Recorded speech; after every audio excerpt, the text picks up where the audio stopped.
Hi, my name is Franz, and for my occupational therapy teaching assignment, I wanted to show you guys what I do for my summer job, which is I am an EMT at a day camp up in Pottersville, New Jersey called Life Camp. We ship a bunch of uh, inner city kids up from Newark, and they come out here, and it's just like farmland, and there's a big pool, tons of stuff for them to do out here, so the kids love it. And for what I wanted to show you guys was first aid, or the occupation of first aid, and specifically how to treat someone who is profusely bleeding. I have worked as an EMT for about 4 years now, and from what I've seen, people know how to treat the basic stuff, like a scrape or something like that. But when it comes to profusely bleeding, people start to panic real fast. So I wanted to show you guys the skill specifically because I think it's very important to know, because you never know when something like this could happen. I was actually at another job a couple weeks ago, and a girl accidentally was cutting into a bagel, and she managed to cut into her wrist as well, so I had to deal with that. So while the occupation itself is first aid, the activities involved with this, at least in particular, is maintaining pressure on the injured site to stop the bleeding, and wrapping around the bandaging to make sure it stops bleeding and to contain the injury. If you a lot of times you're not going to have help with a situation like this, so it may be necessary, depending on the situation, for the patient to hold some of the bandaging in place while you add on more as you're going along, and I'll show you here in a second. Area of occupation for first aid, at least for me, would fall under work, because if I can't deal with a kid or somebody who is seriously injured, I'm not going to keep my job as an EMT very long. I would also argue it's also could be under education as an area of occupation, because every injury you learn something different, the way the person reacts to something you're doing, the way they're injured in a specific area. So every time I'm learning from that injury, and I'm getting better and storing it so I know how to deal with something similar to that situation next time. So here's some of the material you'll need to help somebody that is profusely bleeding. A lot of this stuff will not be in your typical first aid kit, so you might have to add on or actually go to the store and pick up some of this stuff. Usually it will have gauze pads, but nothing as thick as this, just circle dressing. Same thing, just a thicker amount in a bigger sterile packaging.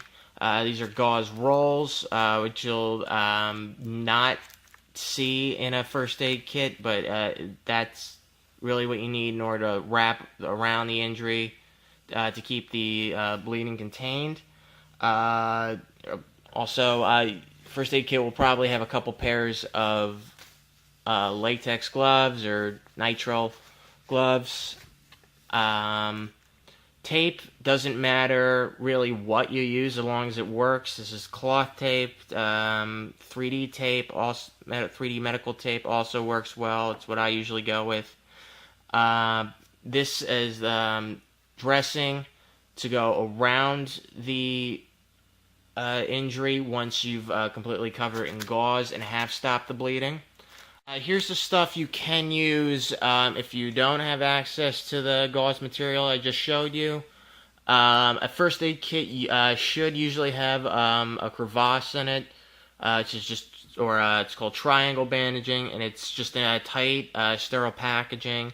That works well for many applications. You could use it to cover the injured site itself, or to wrap around the injured site if you're already using something else to cover the injury.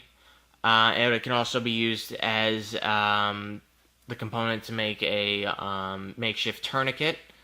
And here's just a regular old t-shirt here. You could rip this up as long as it's clean. This just one came fresh out of the wash here, so that would also work well in a pinch.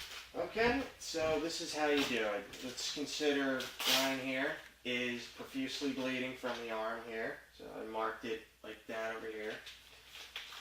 First things first, you want to make sure if you have gloves, ideally you have gloves. A lot of times this happens in the kitchen or something, you're not going to have, at least wash your hands at the very least.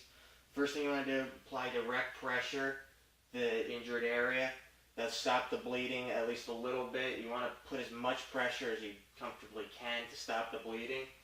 Then you're going to find some bandages. Put them directly on the site and keep them there. Again, applying a lot of direct pressure on it. This is, again, ideally you're going to have a first aid kit. Most of the time you're not. So usually you could use something like, if this happens in the kitchen or something, you can use a clean cloth. Use a clean cloth, or a dish towel that's clean, a clean t-shirt or something. As long as it's clean, it'll do for the time being. So then if you can hold that right there. After that, you can apply a gauze roll, if you got it, or a dishcloth that can go around the entire arm. So, again, keeping the pressure on it the whole time, wrapping it around the whole injury in many ways as you can.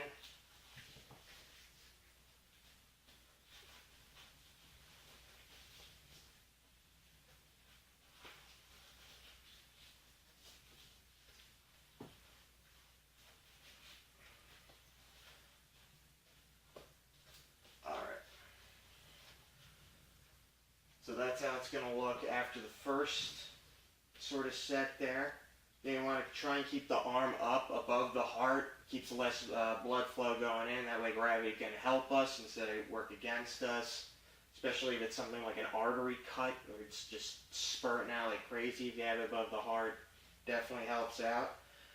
If it's still bleeding through, you don't want to take any of the bandages off, because then it's just you're taking away the clotting that you've already done. You have to start from scratch.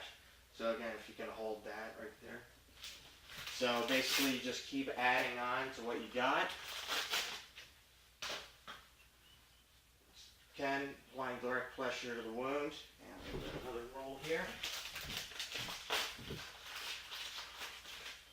Again, just keep wrapping around. And again, if you're just in the kitchen or something, just keep adding more clean cloth material best you can. Because I know most of the times when this sort of thing happens, nobody's got a first aid kit around. That's always when it happens.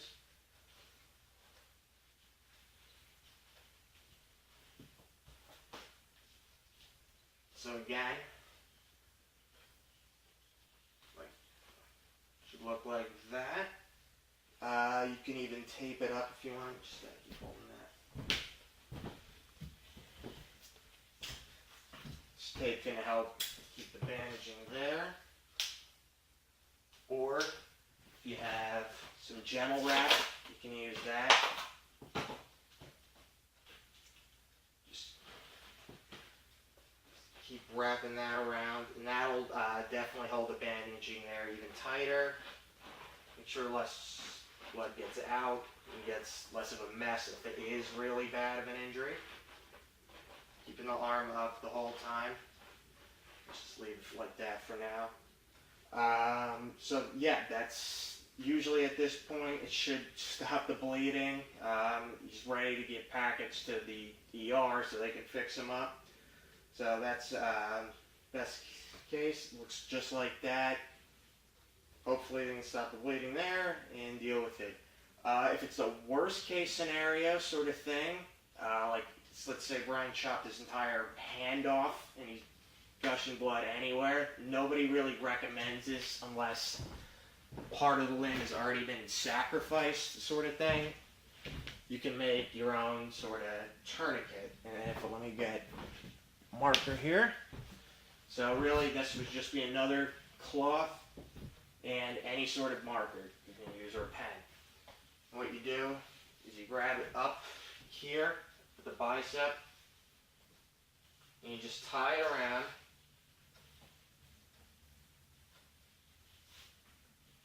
Tight.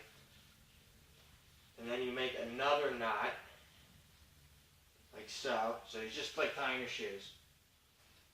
Slip the marker right in between the second loop, and you twist it around, and then find some tape or undertuck it. Actually, you can do.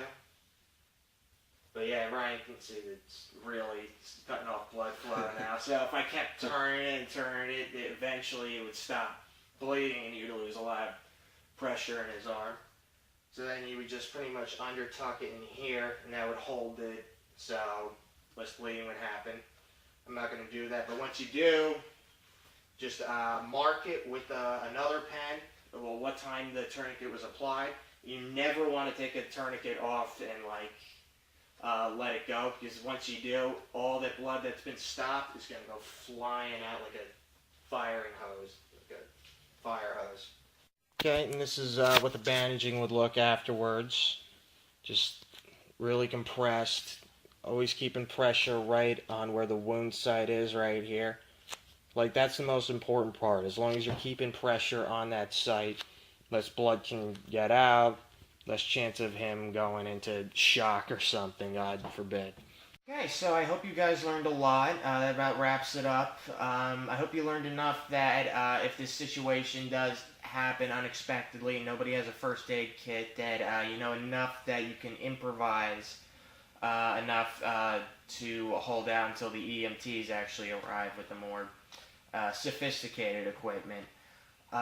If you guys have any questions, comments, stuff that I might have skipped over that you felt was noteworthy, please just leave it at the comment section at the bottom. I'll try and answer everybody's questions, and I hope you enjoyed it. Thanks a lot.